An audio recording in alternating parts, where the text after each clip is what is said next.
hånd, og jeg vil lede dig ud på mine drømmes dyb. En fantasi som diamanter og perler i det mørke blå. I et smykkeskrin, der svømmer vi ned i det blå. Kom og lad mig vise dig.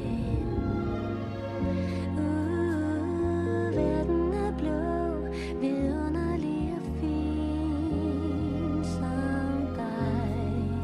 Da da, dun, da da, dun, da da, da da da, dun, da da, dun, da da.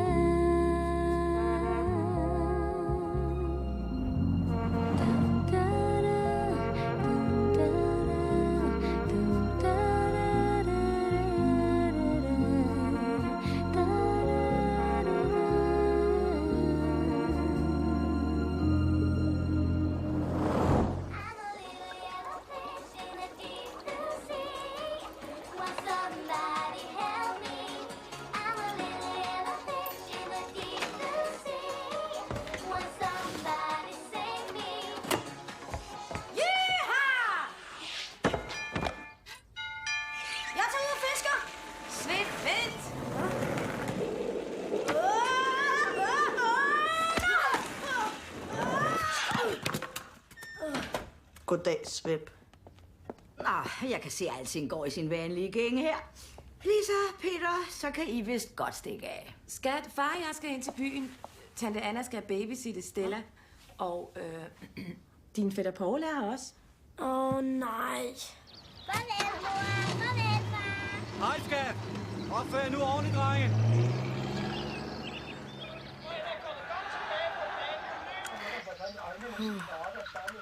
Skal tilsætte jod til vores mad. Grete gik straks hen til halsen, åbnede stalddøren. Læs hurtigere, ellers falder jeg i søvn.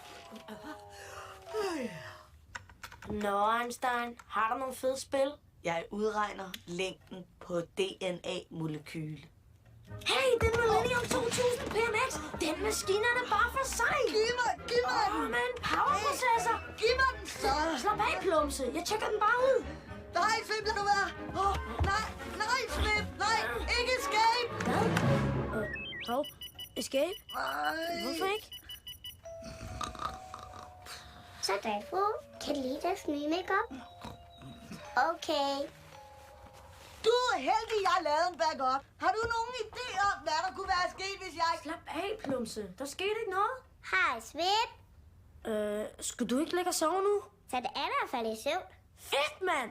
Så er jeg skrevet. Hey, Plum, hvor skal du hen? Op og væk, min mor. Nej, det skal du ikke. Hey, giv mig den! Gæt, hvor du skal hen. Jeg skal ingen steder. Giv mig den så. Du skal ud og fiske med mig. Nej, aldrig i livet. Det tror jeg nok, du skal. Nej, Svip! Nej!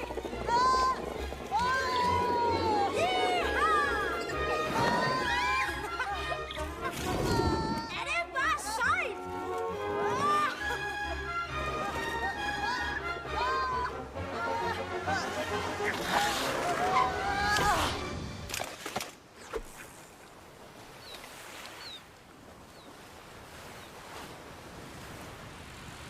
Jeg ved. Hey, Plum! Kom herover og giv mig en hånd. Jeg kan ikke svømme! Jeg mener, vi må ikke! Kom nu! Skynd dig! Eller er du bange?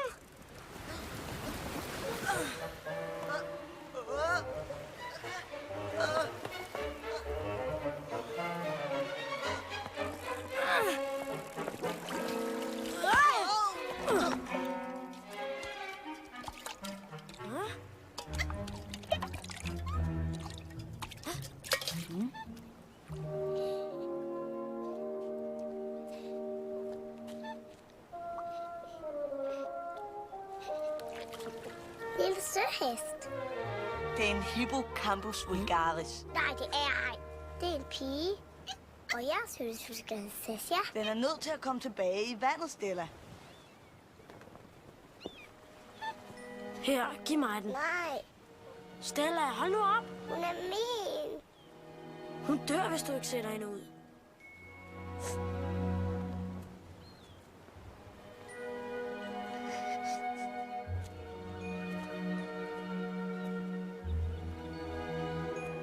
Jeg tror, det er bedst, vi går hjem nu. Lad os gå, Stella.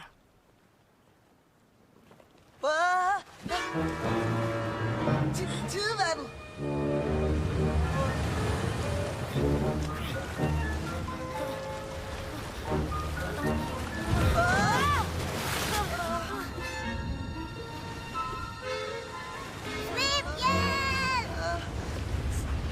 Svøm! Svøm! Hvad gør vi nu? Svøm! Svøm, hvor er du? Svøm! Kom tilbage!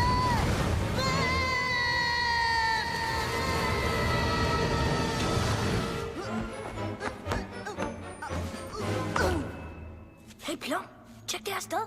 Det er simpelthen for fedt. Den tunnel kan måske føre os tilbage.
Hey, se lige her.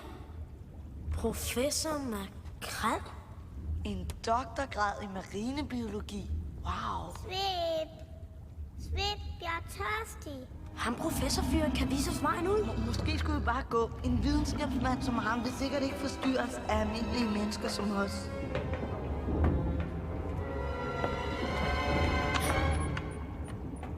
Hey, tjek den fisk. Kalifornisk flyvefisk. Hey, den er sgu da for fed, mand.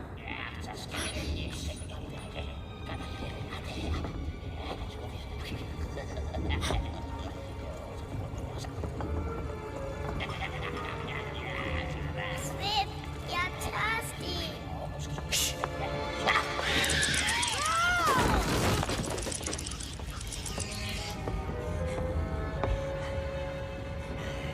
Svip, hvem er den mand?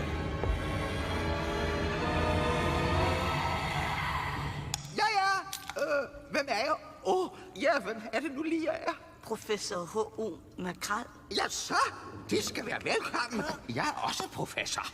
De må virkelig komme og se mit nye eksperiment.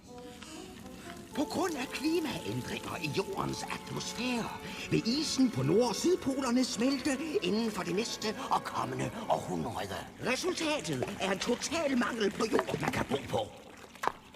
Vandstanden i havene vil stige til 32.000 gange kvadratroden af 178,85 meter.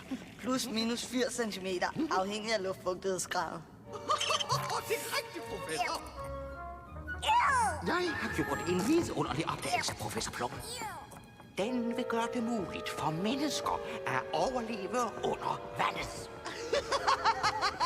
Lad mig vise dig, hvordan man blander fiskeeliksir.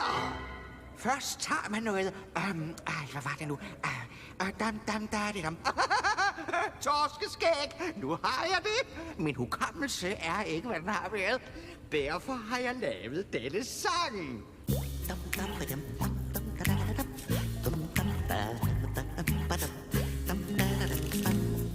Vi må gerne undergå denne helt utrolige forvandling. Må man nøje følge en udsøgt recept. Tag et lille glimt af lys og tag tippen tjept af torskens fedskæg. smule blæk.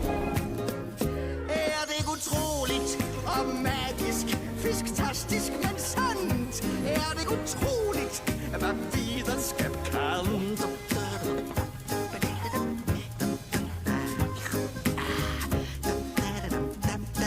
Pluk en lille fin buket af lidt undervandsanemoner. Bland det hele i en petriskål. Snart er gælderne parat, men før man nipper til miksturen. Tilsæt fiskeæg i rigeligt mål. Er det ikke utroligt og magisk, fisktastisk, men sandt? Er det ikke utroligt, hvad videnskab kan? Virkningen er drastisk, dramatisk og yderst praktisk. En lille slurk og du bliver til en fisk.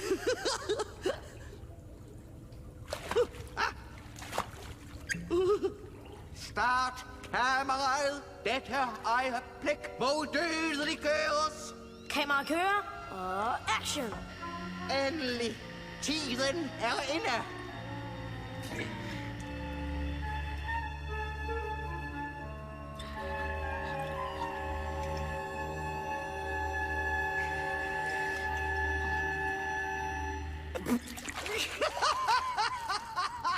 Hvor dumt! Hvor er dumt! Jeg havde glemt! Nej! Hvor dumt! Her er modgiften. Denne elixir er næsten mage til. Men for at kunne blive menneske igen, er man nødt til at tilsætte noget fint revet tang. Saftevand.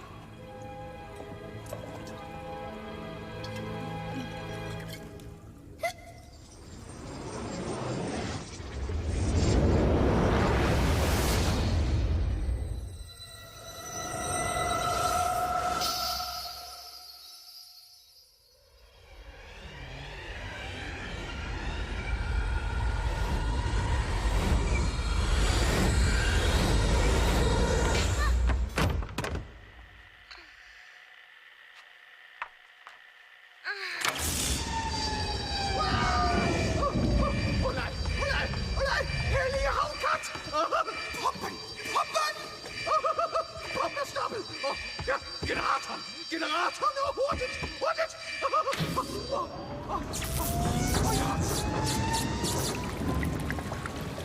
Sådan.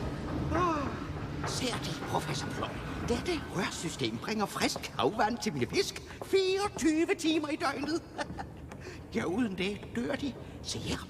Jeg pumper det op direkte fra havet.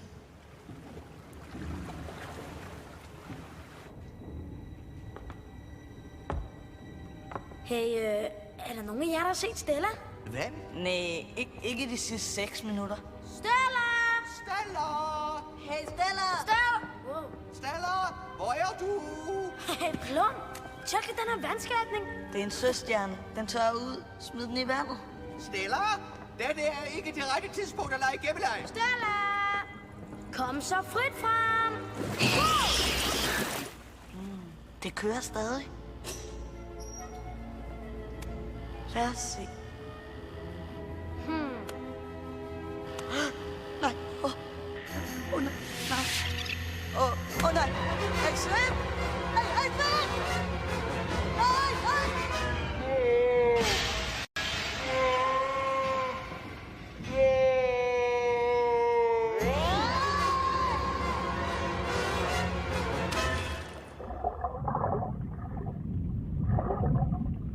Intet! Jeg kan ikke se noget som helst! Drop det! Hvis vi ikke kan se hende, så er der kun én ting at gøre. Stop! Vent! Hvis du ikke får modgiften inden 48 timer, vil du forblive en fisk for evigt!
Stella?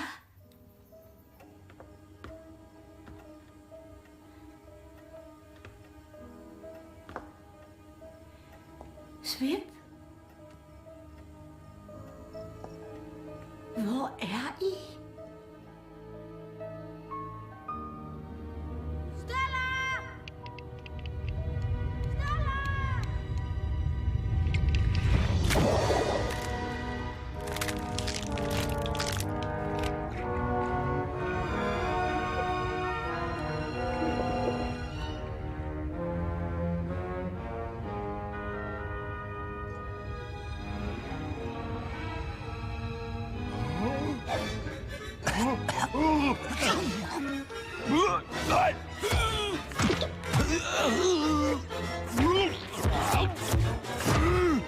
Hvad var det?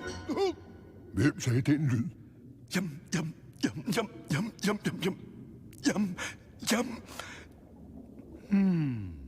Jeg tror sandelig, vi har fået talens nådegave, min grovædende ven. Hvad? Jeg kan tale.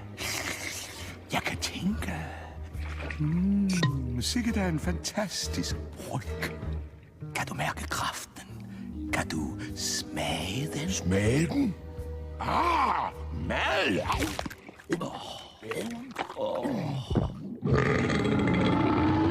Hey, rens lige mine tænder. Der sidder noget i mellemrummet. Fra nu af hører mundhygiejne ikke længere under min afdeling. Hvad? Jeg gør ikke rent længere. Prøv tandtråd. Fra nu af er det mig, der bestemmer. Med denne hjerne kan jeg opnå berømmelse, rigdom, tjener. Se nu her, denne potentielle lakaj. Blot en lille bitte dråbe. Han skulle nødt blive for klog.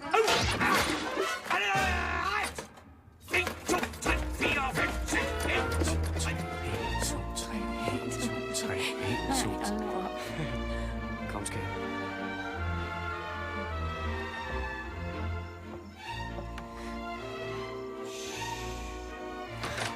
Hvor har I været? Jeg har kaldt på jer i timevis! Børnene er væk. Jeg begriber ikke, hvor de er blevet af. De hører aldrig efter, hvad jeg siger. Og jeg prøvede på at fortælle dem, at de skulle være... min Paul! De puttede læbstik på hovedet af mig. Jeg ved ikke, det gik galt. Børnene er væk!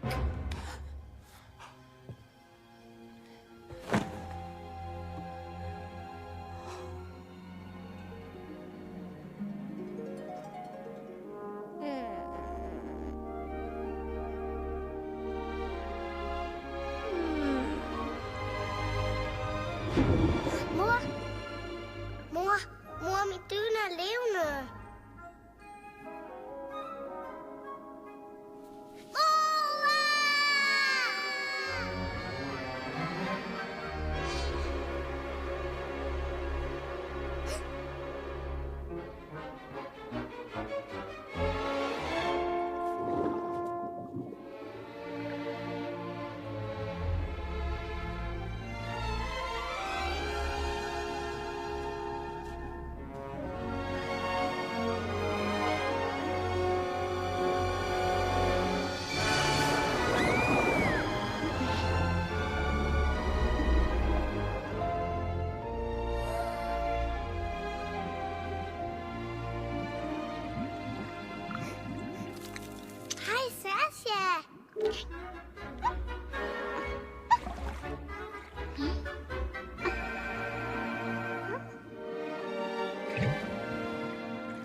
Kan du ikke huske mig? Skal vi lege?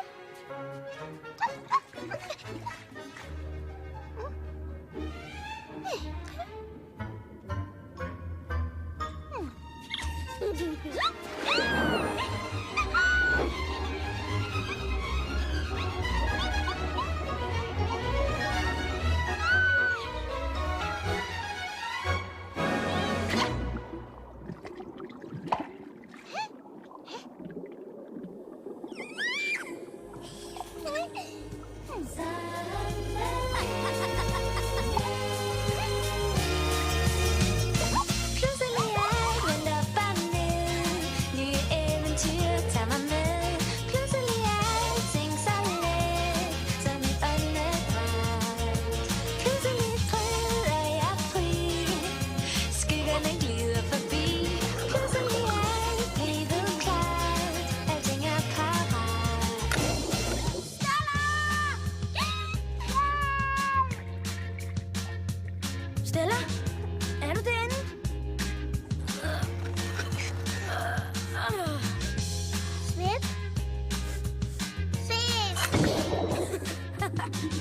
så mørkt, og jeg var så bange. Du skal ikke græde, Stella.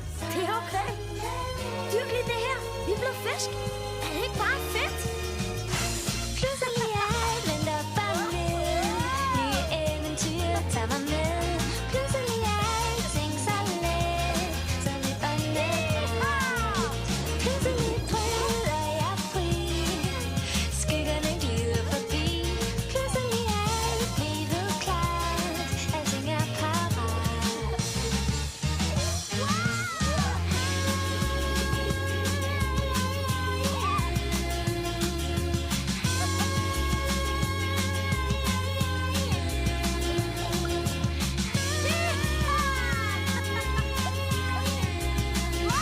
Pludselig bryder jeg fri.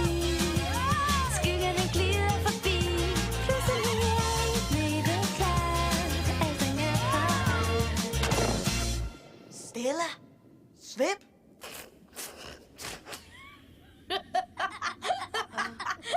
Du er en vandmand. Nå nej, en brandmand. Vi har ikke tid til vitser. Plum, hvad leder du efter? Ved du hvad? Jeg har endelig gennemskuddet om Plum. Jeg kan se lige igennem dig. Når du er færdig med at være så sjov, kan du jo prøve at finde modgiften. Hvad for en? Modgiften? Hvad mener du? Finde modgiften? Plum, hvad skete der? Stormen blev værre. Båden sank. Hvad? Jeg kan ikke svømme. Hvorfor sagde du ikke det noget før? Jeg var nødt til at drikke elixiren.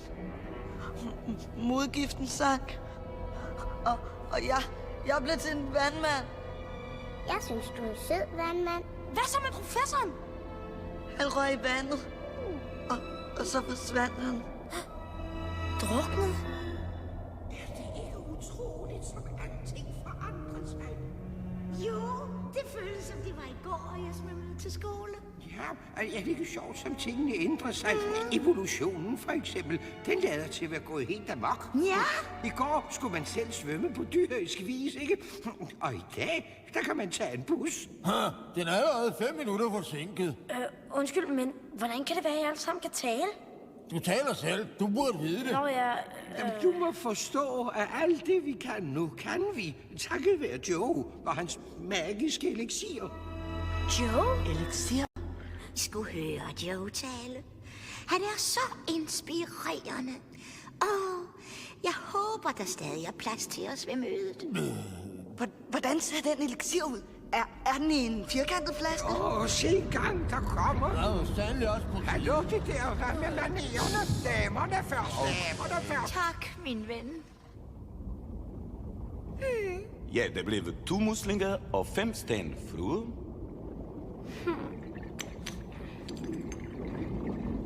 Her, bare behold resten. Lidt øjeblik. Det her du ikke.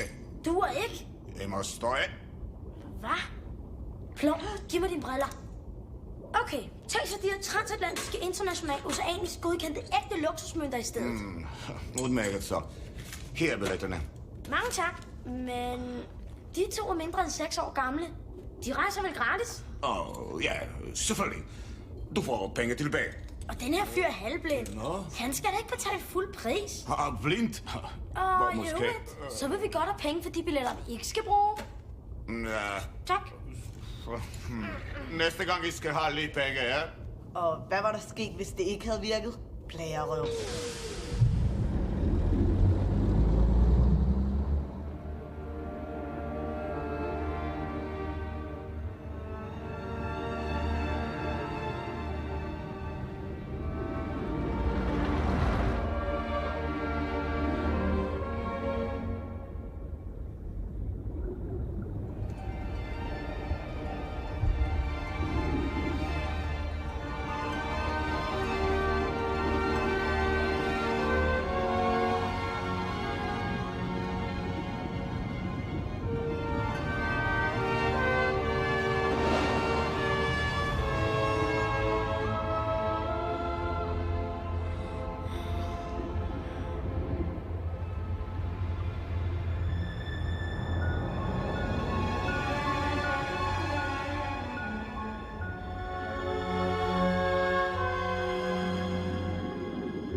fra professorens flaske.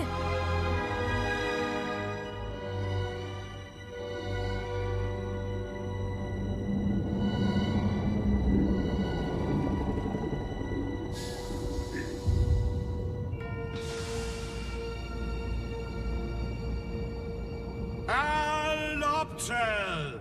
Næste møde ved solnedgang. Vi skal ind. Hurtigt. Følg mig.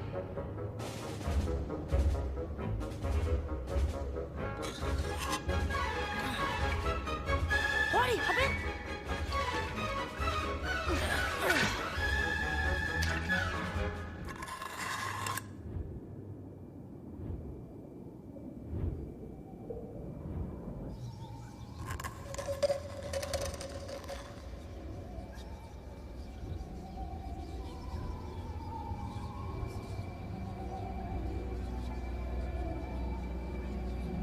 Før hen lå alt i mørke. Havets bund var evigt tyst. Og som en boble bristede håbet i sin stræben op mod lys. Men skabelsens gnist skal springe igen. Ræk mig jeres finder. Tidevandet er vendt. Vi blev tabt bag en vogn og sat uden for lån. Evolutionen har gjort os til grin. Men med flasken i hånd kan vi sprænge vor bånd. Nu mørkes tid forbi. Slut op om mig nu. Grib denne mulighed. Opnå retfærdighed. En dråbe er nok. Den lyser dig op og tager dig til tops.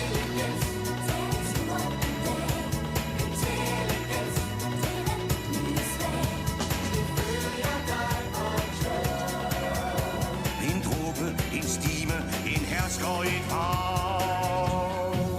Det er en drøm, jeg har haft, men ved dråbernes kraft er det ikke længere ren fantasi.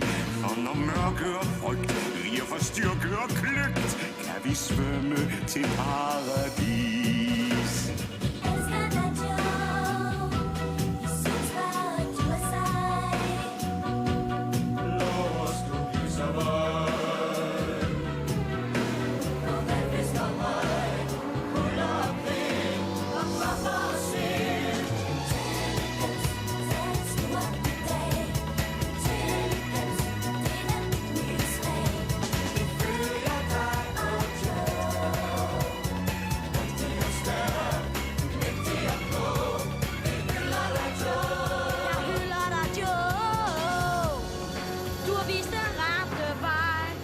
Hvem er det? Du er en held for mig. Sikke en flink ung fisk. Jeg bærer den her for dig. Nej, det bliver ikke nødvendigt. Jeg insisterer. Bare lad mig holde den.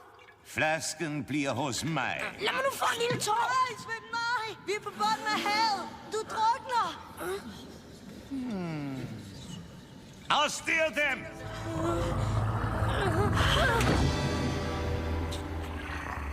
Sæt dem i den stol. Jeg tager mig af dem senere.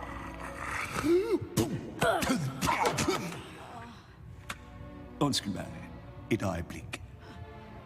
Nej, det er slet ikke godt nok. Statuen skal være meget større.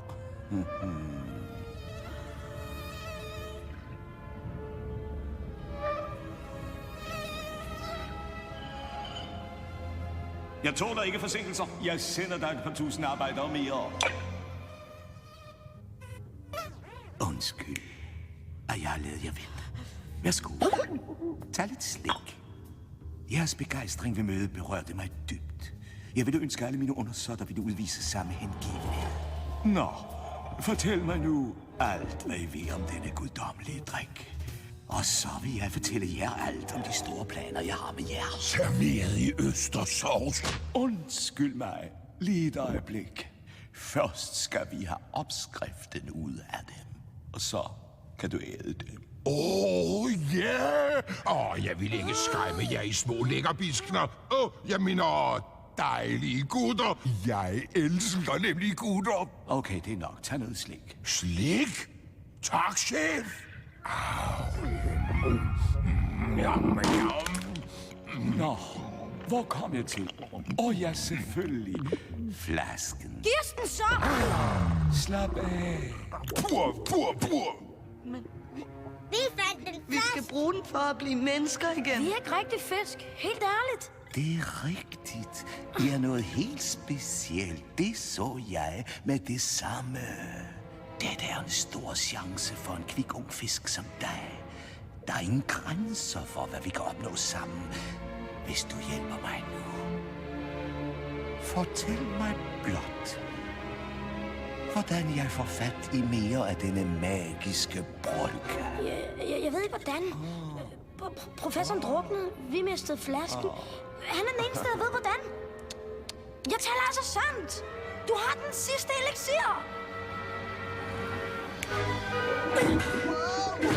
Det her skulle give jer tid til at tænke over tingene. Og for at sikre mig, at I kan tænke i fred, vil jeg fjerne jeres lille kæledyr og sende det i arbejdslejr. Hvad fanden er det, du vil have? Sandheden. Senest i morgentid. Ellers bliver I hajfoder. Små lækker biskner.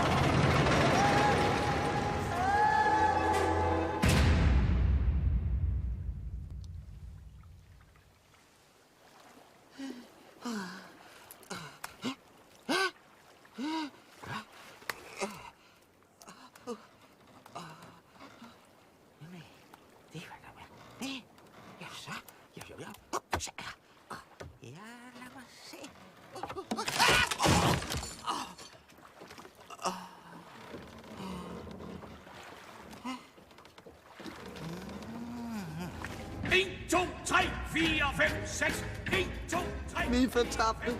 Vi når aldrig tilbage i tid. Vi er dømt til at være fisk for evigt. Så find dog på noget. Brug nu din kæmpe hjerne. 1, 2, 3, 4, 5, 6. 1, 2, 3, 4, 5, 6. 1, 2, 3, 4. Hey, du krabbe. Det er imod de militære regler for en vagt og samtale med fangerne. Der er sgu ikke meget soldat over dig, kammerat. Din slapsvans. Hvad mener du, slapsvans? En soldat har disciplin, er modig og frem for alt stærk. Hvad? Jeg vil vædde på, at din ynkelige klo ikke engang kan ridse den her jerntramme. Ja, se den her. Ser du? Ja. Klar? Ja. Nej, fang det. Men, hvad så med den her? Barnemad. Nej. Det er en perfekt styrkeprøve for dig. Her taler vi om 100% titanium. Nøgle mere! Ikke nøglen! Nej, de er ikke dukket op endnu. I kan ikke. Nej, jeg forstår, at I har andre sager, men kunne I ikke... Her, lad mig. Giv mig røret. Hallo? Nu skal jeg sige dem en ting, herr politibetjent. Jeg er skatteborgerservice, og jeg kan få dem fyret. Anna, giv mig telefonen. Ikke nu. Kan du ikke se, jeg har travlt med at redde vores børn fra en suppedat, som din søn har bragt dem i? Min søn har ikke. Lad være med at blande dig. Jeg forventer, at I sætter jeres bedste folk på sagen. Høre? Nej, nu skal de høre på mig. Hvis I ikke finder min lille Paul, og det er hurtigt. Hvad? Farvel? Hvad mener de? Farvel? Hallo? Idiot. Hans fiskestang er her ikke. Heller ikke hans nye blink. Det må være der, de er gået hen.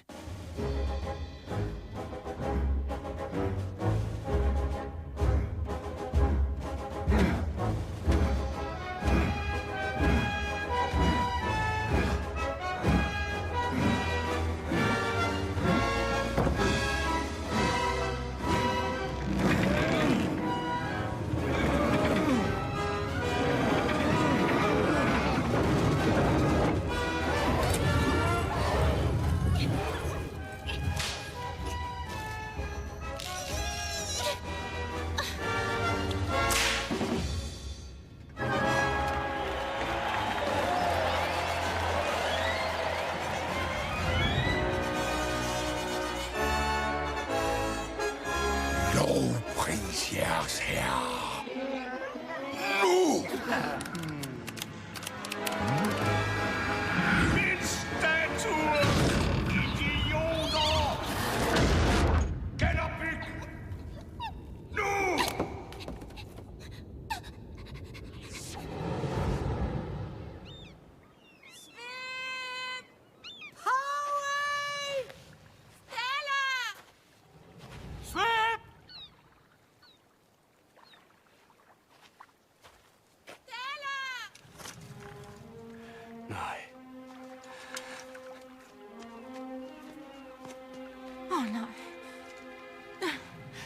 Tror du et? Nej, de kan ikke være.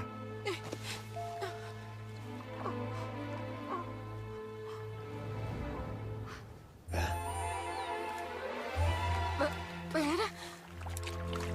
Svipper lader den her. Han viste den til mig i går.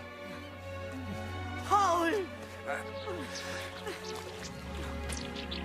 Paul!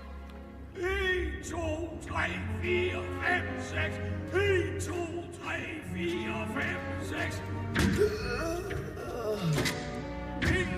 2, 3, 4, 5, 6. Hey du! Krabbe!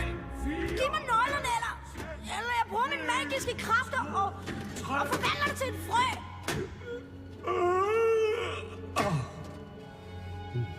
Vågn op! Giv mig nøglen nu! Eller jeg skal...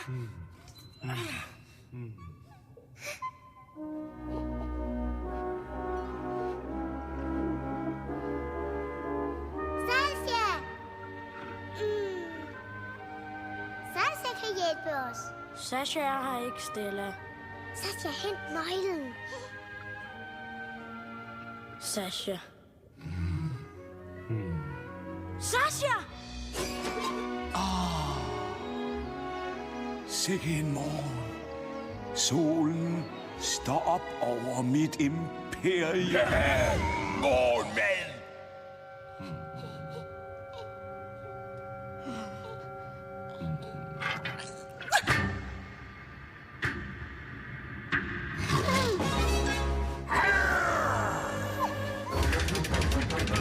Sasha, smid nøglen herhen!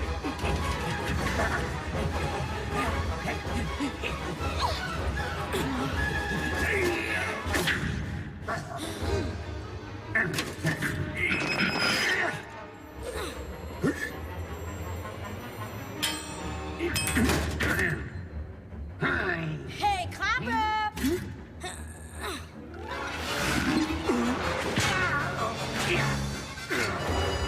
Okay.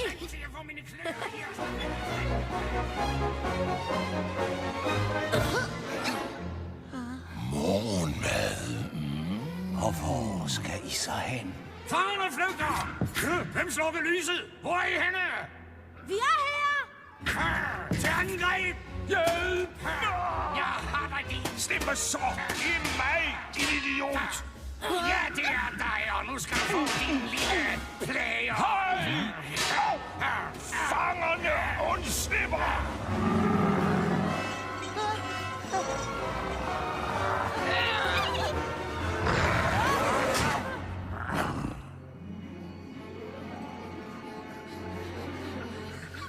Fladpandede fladfisk. I kan ikke engang bruges til sushi. Jeg dømmer jer til henrettelse. Hvad er det? Hej. Æd den udulige krabbe. Og spis det selv, når du er færdig. Ja,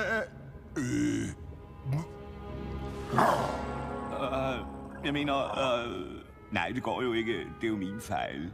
Ingen skal henrette sig selv i et civiliseret samfund. Du der. Hvem? Mig? Ja, dig. Grundet din lange og tro tjeneste for mig, udnævner jeg dig hermed til chefhenretter. Hvor mange tak.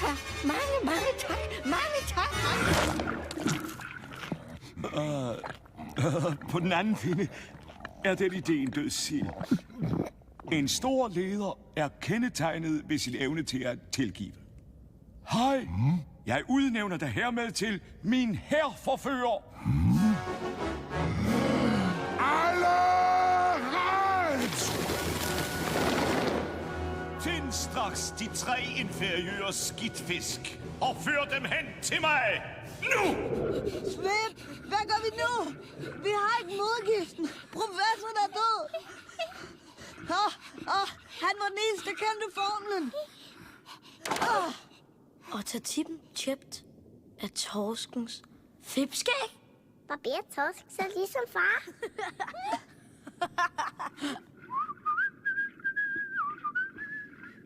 Har du det helt godt? Det er bare optur, mand. Vi kan lave modgiften selv. Alle ingredienserne er under vandet. Oh ja. Yeah. Først skal vi finde alle ingredienserne. Så svømme 80 kilometer. Vi er 10 centimeter lange. Har kun en halv dag tilbage, og det er umuligt. Der er noget, du har glemt. Hvad er det? Jeg er Super Svip. Klar, parat, start. Så alting kan ske, hvis bare du har venner. Alting kan ske, hvis du er kærlighed. Alting kan ske, hvis bare der er nogen, du elsker. Og nogen, som også elsker dig. Hvis ikke du kan klare det selv, og måske har brug for hjælp, kald på mig, så kommer jeg og vi er sammen. Du ved, at jeg er her for dig, og jeg ved, du er her for mig. For vi er venner, og sammen kan vi alt. Så sing, alting kan ske, hvis bare du har venner. Alting kan ske, hvis du er kærlighed. Alting kan ske, hvis bare der er nogen, du elsker. Og nogen, som også elsker dig. Yeah, yeah. Når vi står sammen, så kan vi alt. Så klarer vi det hele, gør intet halvt. For vi er venner og venner. Ha, det er alt. Alting kan ske, hvis bare der er nogen, du elsker. Og nogen, som også elsker dig.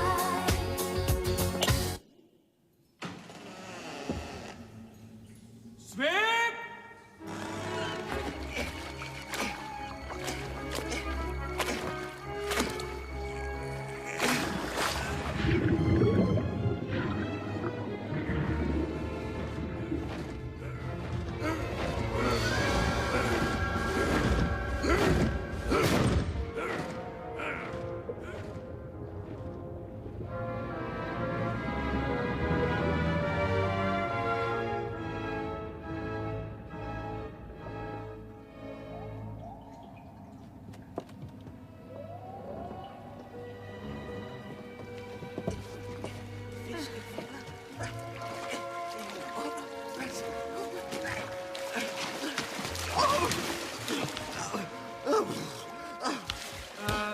Undskyld. Har du set 2 drenge og en lille pige? Børn? Ja, børn. Ja, børn. Nej, ingen børn. Vent. Fisk. 2 fisk. Hvad var det, du sagde? Lille fisk.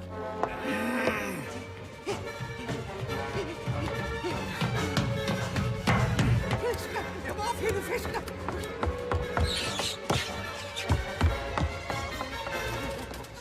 Ja, det skal.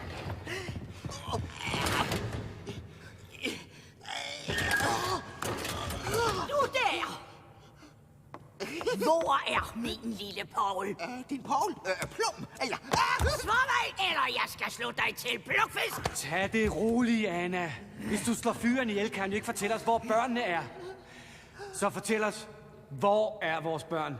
De er blevet til fisk. Det er ikke for sjov, kammerat. Fortæl mig, hvor de er! På æresord! Hvor er mine børn? Jeg sender politiet efter dig. Kidnapning er en særdeles alvorlig forbrydelse, og jeg ender ude. Se.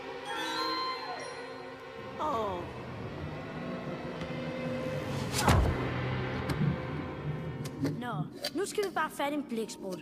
Og så bliver vi mennesker igen. Det er lige før, vi savner at være en fisk. Svip. Men det skal en dobbelt cheeseburger nok kurere. Svip. Se, hvad jeg har fundet. Svip. Sejt, ikke? Svip. Svip. Hør så efter. Hvis vi finder en blæksprutte, og jeg siger hvis, hvordan får vi den så til at sprøjte blæk? En blæksprutte er 30 gange større end os, og den sprøjter kun blæk, hvis den er bange. Hey, se, der er et spejl. Har du overhovedet hørt, hvad jeg sagde? Se, hvad vi fandt. Er I to sindssyge? Solen går ned om en halv time. i en halv time. Vi kommer aldrig til at trække vejret igen. Fisk for evigt. Nej, se hvad jeg har fundet. Et vandtandur. Plum. Se, jeg kan bruge det som bælte. Plum, hør efter. Så ved jeg præcis, hvor lang tid der er tilbage, før jeg er færdig. Plum, hør så. Jeg har en plan. Vi skræmmer blæksprutten med spejlet, ligesom professoren gjorde. Nå ja, er det det hele? Først skal vi finde den i. Så skal vi have lukket den frem. Og så skal vi... Du kæfter altid op om, hvad vi ikke kan. Du er så skide negativ. I modsætning til dig, bruger jeg logik. Tror du bare kan svømme op til en kæmpe blæksprutte? Skændes I, eller diskuterer I bare? Det er okay, Stella. Plum vil bare ikke gå glip af en chance for at brokke sig. Og nu vil jeg finde mig en blæksprut. Adios.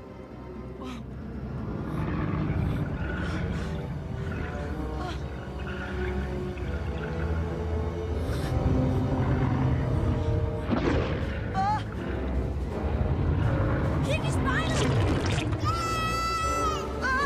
Se spejlet, svin! Se spejlet!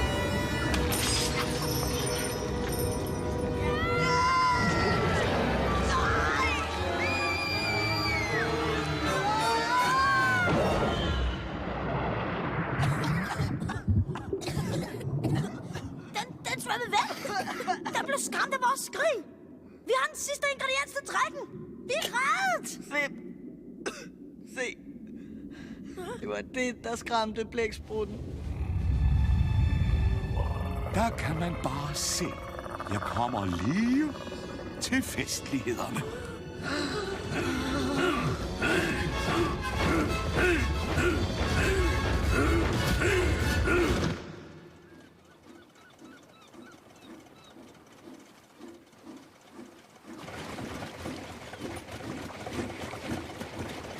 Er det dig, Svip? Nej, det nytter ikke.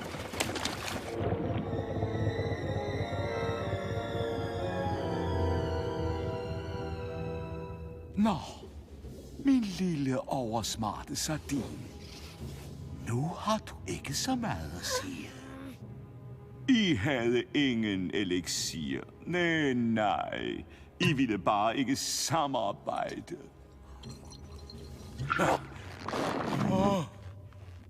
Den er tom.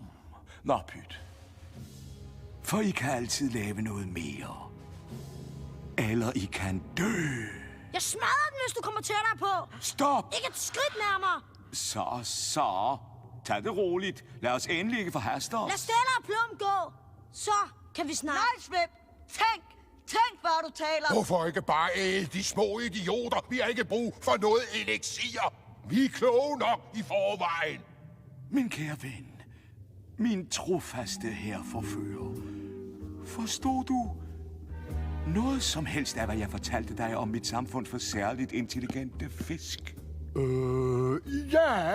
Ja, selvfølgelig. Intelligente fisk. Du forstår det? Godt. Så prøv at forstå det her. Du er fyret! Dit hjernedøde, savtandede søuhyre! Min lille ven, vi har en ny stilling. Perfekt til dig. Herfører for mine undersåtter. Leder af denne imponerende gruppe idiotfisk. Chef, tillad mig at tale, chef. Hvis jeg måtte låne et øjeblik af deres dyrebare tidschef, så kender jeg den rigtige krabbe til jobbet. Klap i. Hvis du har en mening, kommer den for mig.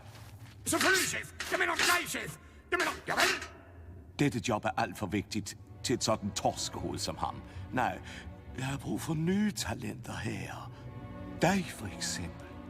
Det eneste, du skal gøre, er at give mig eliksir. Stop det nok! Du lovede mig! Du gjorde! Jamen, du tager jo det her helt forkert. Det var chance. Kom afsted. Og hvordan skulle jeg så have taget det?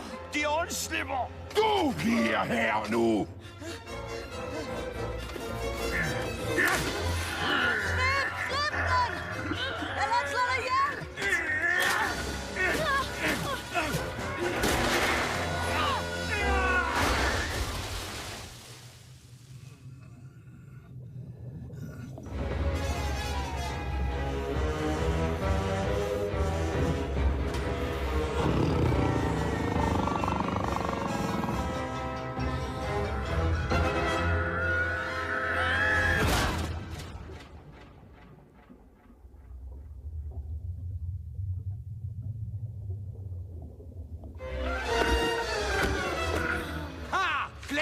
herfører. Nu er det mig, der hersker. Jeg er konge.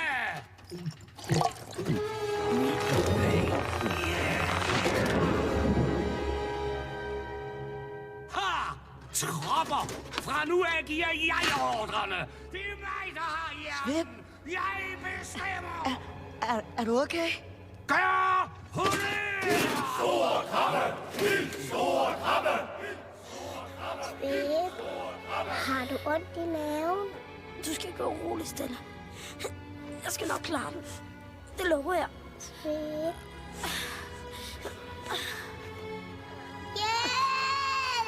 Haha! De kongelige brygmestre! Jeg har planer med jer! Kompagni! Lås fangerne inde! 1, 2, 3, 4, 5, 6! 1, 2, 3, 4, 5, 6! 1, 2, 3, 4, Stik af, I to! I kan stadig svømme. Det kan krabberne ikke. Findes der egentlig undervandstornadoer?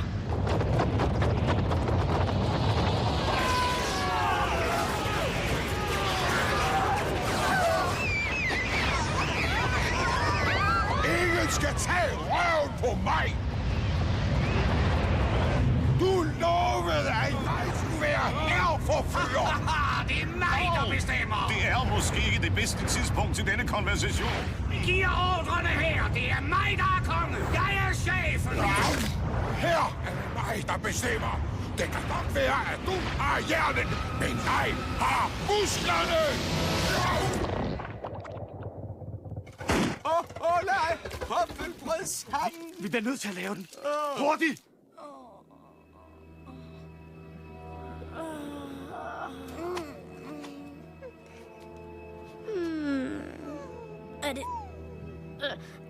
Er det virkelig koldere?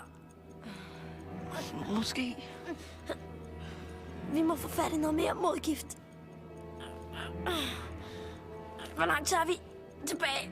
12 minutter til solnedgang. Det når vi aldrig. Hvad snakker du om? Kom nu. Sig mig, hvad vi skal gøre. Det kan jeg ikke. Du havde ret. Der er ikke tid nok mere.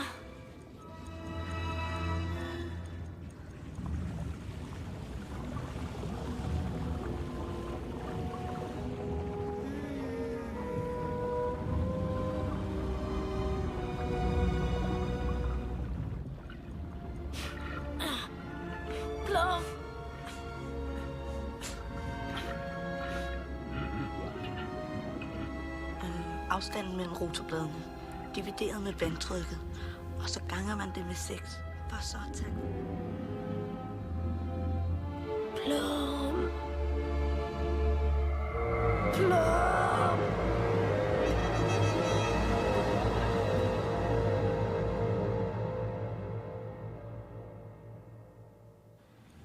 grader nordlig bredde. Hvad skete der? Tryk per kvadratmillimeter. Hvor er jeg? Vi er ved insulinsrøret til professorens undervandspumpe. I professorens laboratorie er der en flaske med modgift. For at få fat i den, må vi svømme gennem pumpesystemet. Flasken er på professorens arbejdsbord, så vi må oversvømme laboratoriet for... Vent lige lidt. Den pumpe smadrer os, og selvom vi skulle klare det et stykke, vil vi endelig akvariet med piratfiskene. Giv mig skruetrækkeren og sytråd. Hvad? Hørte du ikke, hvad jeg lige sagde? Ned ved din hale, skruetrækker og sytråd. Nej, Stella, vent. Du kan ikke tage Sasha med dig. Der, hvor vi skal hen, er der alt for farligt for en lille søhest. Sasha er min ven. Hun skal altså blive hos mig. Lad den beholde den. Vi kommer alligevel aldrig herfra. Jo, vi gør. Stella, sig farvel.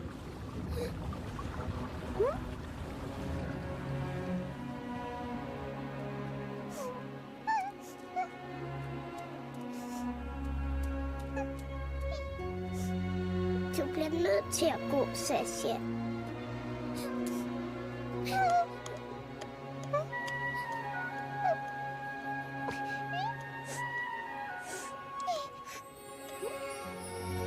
Nej, Sasha, gå nu. Jeg vil savne dig, men du er nødt til at gå.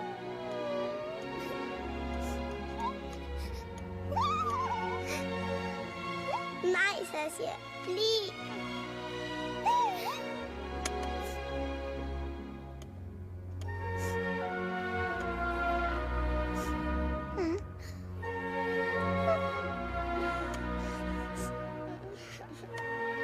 Farvel, Sasha.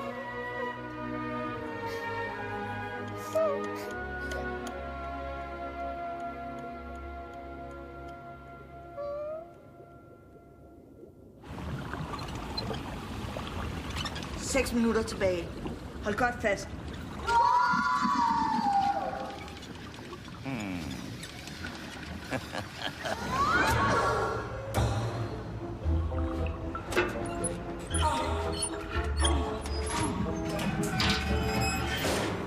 Paul. Fisk. Nej. Det hele er min skyld. Hvis jeg ikke var faldet i søvn.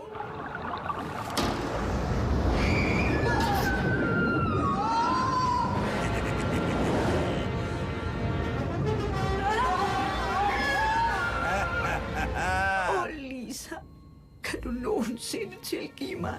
Så er det nok. Hold op. Det er ikke din skyld. Peter og professoren vil finde dem. Og så... Stik med gaffelfisken! 5, 4, 3, 2, 1!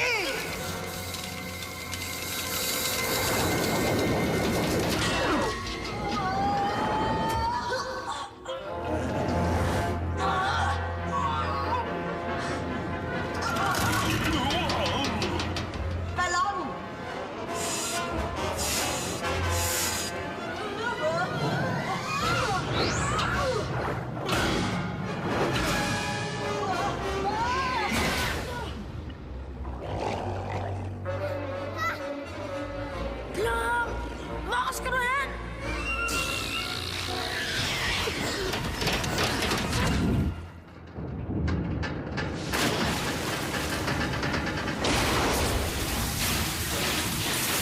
Tre minutter igen.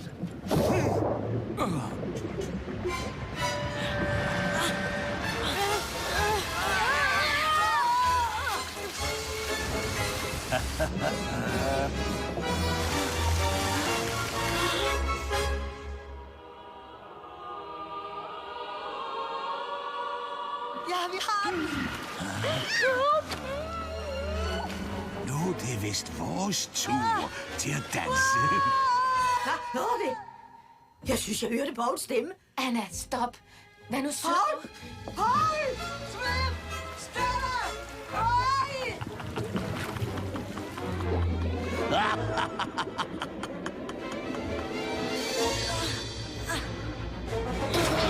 Stop! Min kære lille ven, desværre kan jeg ikke blive til middag.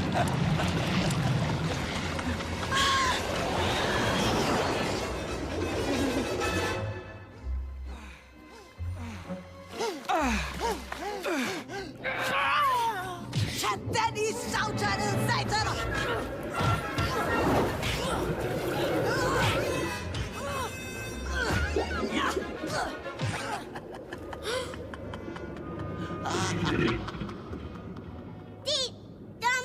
Dumme fisk! Dumme fisk?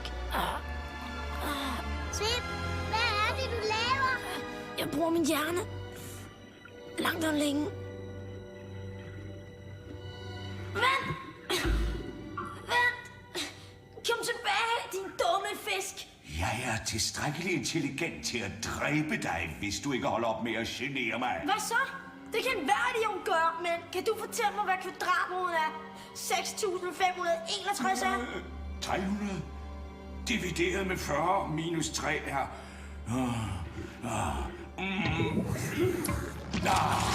81. Ja, men hvad sker der så, hvis noget bevæger sig med lysets hastighed? Det bliver omdannet til ren energi. Hvad kom først, hønen eller ægget? Det kommer an på den relative mængde af molekyler i universet. Hvad sker der med en fisk, hvis den drikker for meget modgift?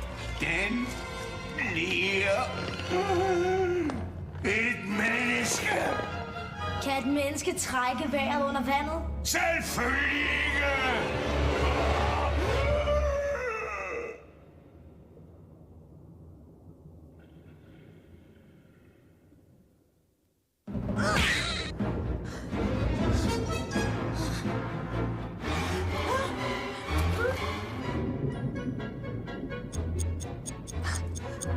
Et minut.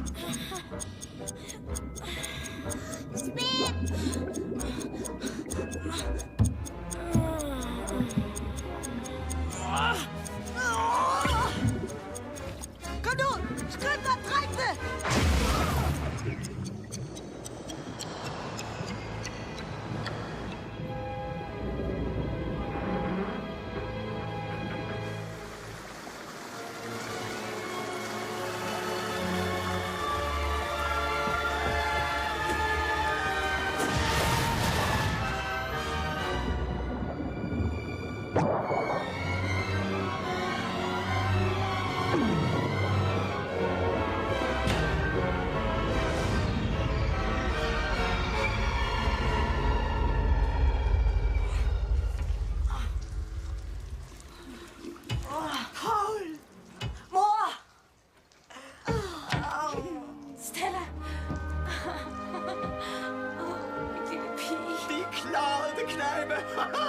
Alle sammen! Hurra!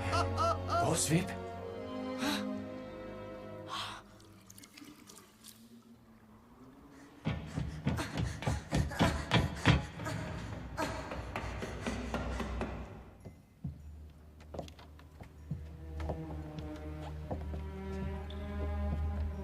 Tag til mig, Svip. Sig noget. Du må ikke gøre det her imod mig.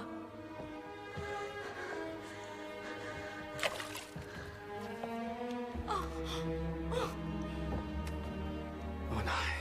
Svip, du må ikke give op, okay? Jeg finder på noget. Der må være en løsning. Gør noget. Lav en ny elixir. Jeg er ked af det, men det er for sent. Jeg advarede ham, men han ville ikke høre. En tidsmaskine. Du må have en tidsmaskine, ikke? Sæt tiden tilbage til før solnedgang. Jeg beklager, Blå. Paul, kan du ikke forstå? Nej! Det er for sent. Nej! Nej, det er ikke for sent! Vil du prøve at styre i stedet for base? Kan vi... Svip! Er du også galt, Svip? Paul. Nej! Kom væk fra mig! Paul, her. Lad nu mig. Nej!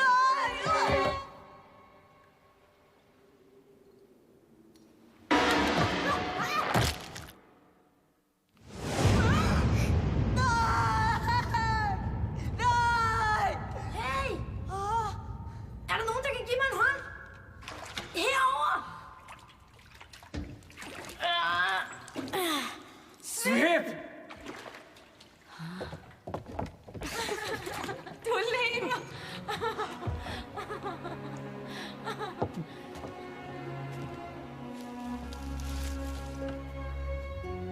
Kalifornisk flyvefisk.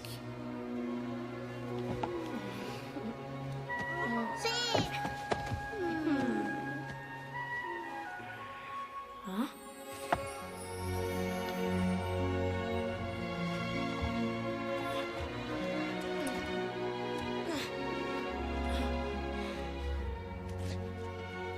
Det var noget af en plan, du havde der, var Plum.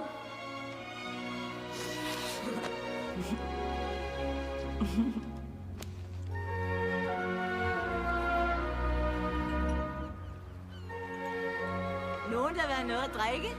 Tak, Anne. Peter? Den ser god ud. Tak. Paul! Svip? Er I tørstige? Nej, tak! Må jeg ikke slette nogle af de her kedelige programmer? Jeg skal bruge plads til at installere Space Blaster. Ja. Bare smid kvantefysik for begynder ud. Jeg bruger det alligevel aldrig. Fedt. Tak. Pas på dernede!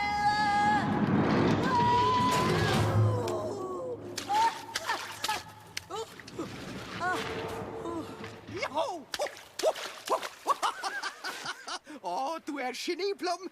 Accelerationen er meget bedre nu. Vi sætter et rør til på. Kom nu, Stella.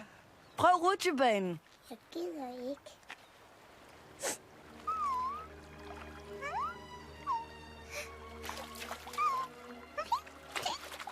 Sasha? Sasha!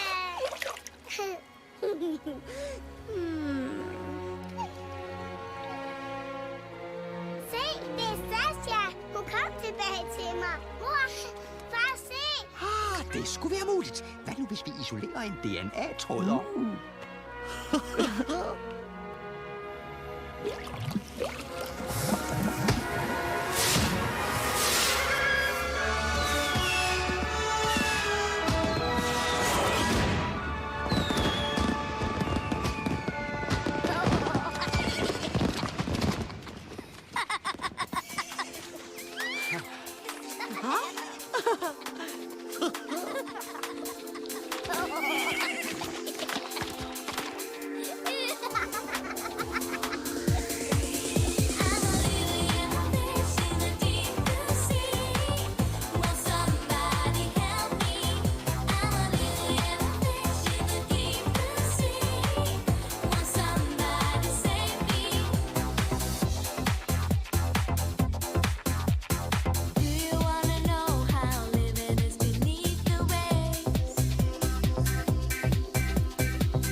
utrolig opforvandling. Må man nøje følge en udsøgt recept. Tag et lille glimt af lys og tag tippen tjept af torskens pipskæg. Spørg det smut om en smule blæk.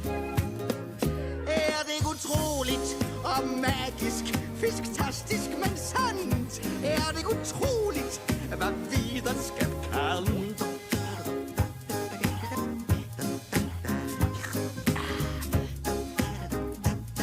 Pluk en lille fin buket af lidt undervandsanemoner. Bland det hele i en petriskål. Start er gælderne parat, men før man nipper til miksturen. Tilsæt fiskeæg